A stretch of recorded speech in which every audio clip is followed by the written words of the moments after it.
Welcome to Cleopatra, Queen of Egypt. Cleopatra VII Theophilopator ascended the throne in 51 BCE at the age of 18. Though her early attempts to maintain power were often challenged, she eventually prevailed and became the sole ruler of Egypt. According to Plutarch, she was the only Ptolemaic pharaoh to speak the Egyptian language. Her intelligence, coupled with a good education and a great political mind, allowed her to make the alliances necessary to maintain the independence of Egypt while Rome was becoming a Mediterranean empire.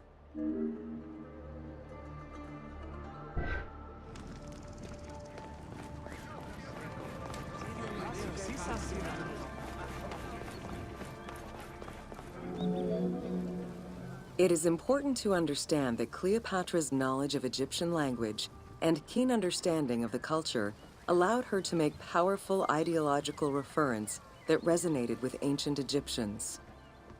By associating herself with the goddess Isis, the divine mother, great of magic, and repository of divine essence, Cleopatra firmly established herself as the protector of the two lands and legitimized her place on the throne.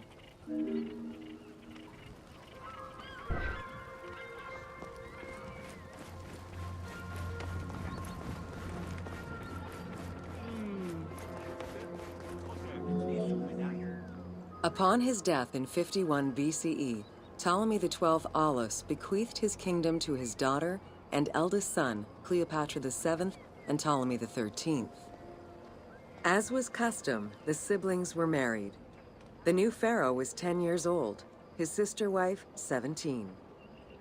The early years of their reign were not easy. Between 50 and 48 BCE, droughts and floods aggravated Egypt's problems. General Achilles and the royal advisor Pothinos kept intervening in the young ruler's political decisions and eventually colluded to turn Ptolemy XIII against Cleopatra. By 48 BCE, Cleopatra was in exile.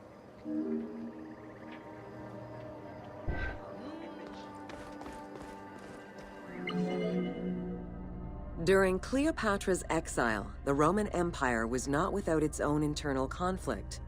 Caesar and Pompey were at war with one another, and after his defeat in 48 BCE, Pompey fled to Alexandria in the hope of finding refuge. This turned out to be an unwise decision. Listening to his advisors, Ptolemy XIII elected to have Pompey assassinated, his head kept as a gift, in the hopes of acquiring Caesar's favor. This gambit backfired. Instead of earning approval, the murder of a Roman greatly angered Caesar.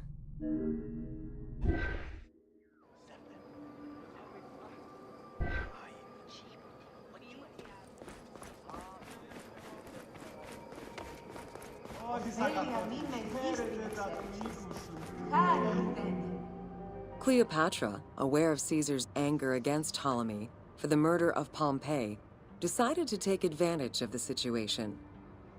She returned to Egypt in secret, hoping to establish an alliance with one of the most powerful men of the time. Outside of the legend, where she had herself smuggled into his quarters in a carpet, what exactly happened during that fateful meeting remains a mystery. However, Caesar seemed to see a better ruler for Egypt in Cleopatra than in her young and too easily influenced brother. Invoking Ptolemy XII's will, Caesar attempted to mediate peace between the siblings.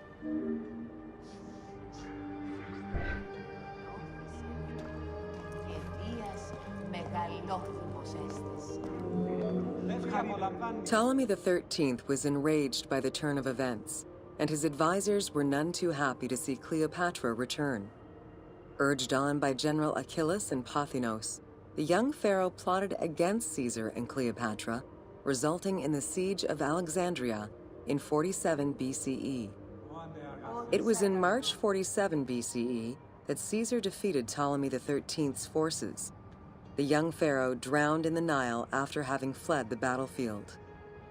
With her opponents dead or powerless, Cleopatra married her other much younger brother, Ptolemy XIV, and finally claimed the throne of Egypt for good.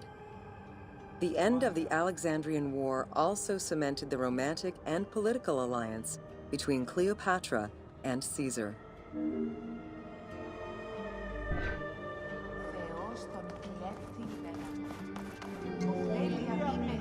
In June of 47 BCE, Cleopatra gave birth to a son, whom she called Caesarion. Caesar did not accept the boy as his heir, choosing instead his nephew Octavian. Nonetheless, on his return to Rome, Caesar invited the queen and her brother husband to stay in the city. Her presence still drew much disapproval from the Senate. Always a strategist, Caesar left 4 legions in Egypt and a man he trusted to direct Egyptian affairs, giving him control of the wheat supplies essential to Rome. Cleopatra and her entourage remained in Rome until March 44 BCE, when Caesar was murdered.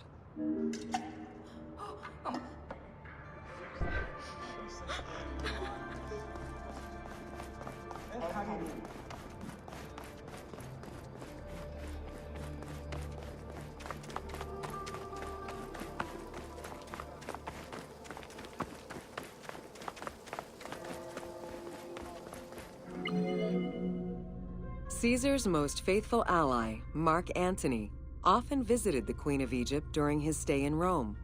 Unlike most, he recognized the legitimacy of Caesarion, the natural son of Caesar. Antony knew he would need the riches of Egypt in order to fight Octavian and claim the Roman Empire.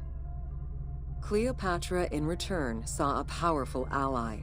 In the winter of 41 BCE, she arranged a sumptuous tour of Egypt by boat to show Antony the wealth of her country and the power she held as its ruler.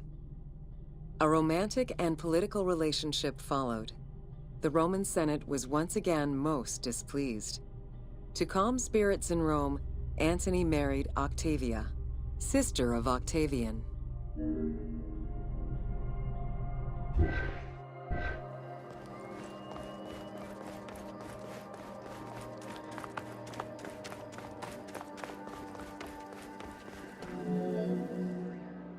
Despite his marriage to Octavia, Antony remained Cleopatra's lover, and she gave birth to their children.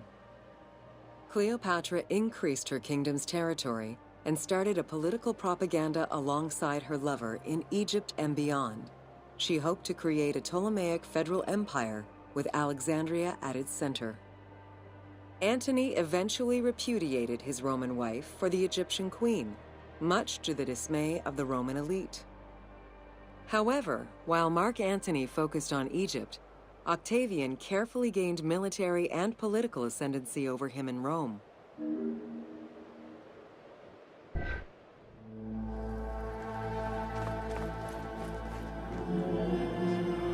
Octavian managed his own propaganda campaign and succeeded.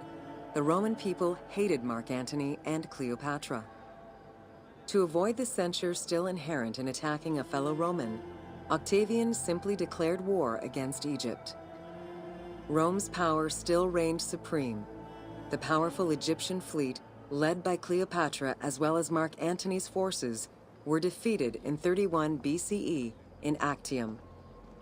Octavian arrived in Egypt in 30 BCE to formalize his victory.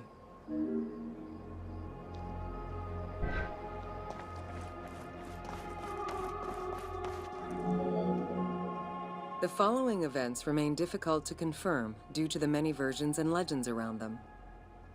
It is believed that after hearing a rumor about Cleopatra's suicide, Mark Antony committed suicide himself. He was brought to the queen as he slowly passed away. Knowing that Octavian would have her chained and paraded through Rome in defeat, Cleopatra planned her own suicide. She most likely killed herself with arsenic, though admittedly, the version where she uses an asp to deliver a fatal bite may be considered more dramatic. What happened to the body of Cleopatra is still a mystery.